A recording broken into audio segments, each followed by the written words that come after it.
And joining us now for our regular Friday night chat is economics correspondent Stephen Long. Stephen, we'll come to the US Financial Reform Act in a moment, but first the other big financial news. Goldman Sachs has settled its fraud case with the US Securities and Exchange Commission. What do you make of that? Well, it's said to be the biggest settlement by a corporation in American history, Lee, at $550 million US, $300 million going to the Securities and Exchange Commission on behalf of the American people, $150 million to a German bank, and $100 million to the Royal Bank of Scotland, the banks that got dudded in this deal, this collateralised debt obligation that it sold. But really, when you look at it, let's put it in context, that's 2 weeks' profit for Goldman Sachs. So it's really a drop in the bucket.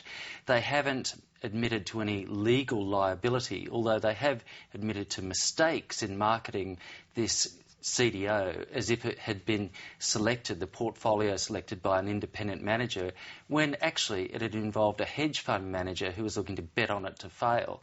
It's raised that practice, but they haven't actually got a conviction. What I think will happen now, though, is this will set the tone and you'll see a whole lot of civil settlements with other banks who did similar things in the United States, just as we saw going back a little while ago after the WorldCom Enron scandals, big settlements with the Wall Street banks, but probably no convictions. What about these new US financial laws? Are the banks going to face much more restriction under that? You josh with me, I think, Lee. I know it's being billed as the biggest reform since the Great Depression, but really, again, if we put it in context, after the global financial crisis, all the discussion was about bringing banking back to its roots, vanilla banking, that banking should merely be an intermediary, making loans to business which did productive enterprise. There is none of that kind of restriction in this, none whatsoever. Banks will still be free to speculate, but they won't be able to trade certain derivatives on their own books.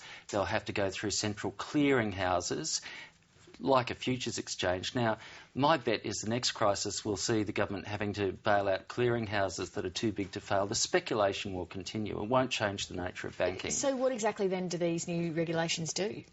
Well, they set up an Uber bureau of regulators and outsource a lot of the decisions to that, such as what leverage limits or the amount that banks can borrow against assets to bet apply. And interestingly, it actually outsources to the global regulators, the central bank governors and the committees in Basel, Switzerland, the rules on bank capital limits. I'm sure a lot of Americans who value their sovereignty would be very interested to know that they've now written into law a position where that decision will be made independent of the US by this global committee.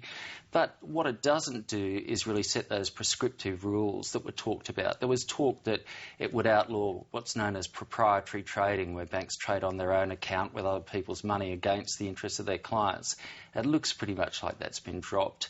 It's only a pretty small beer kind of reform in the scheme of things. Stephen Long, thank you. See you next week. Look forward to it.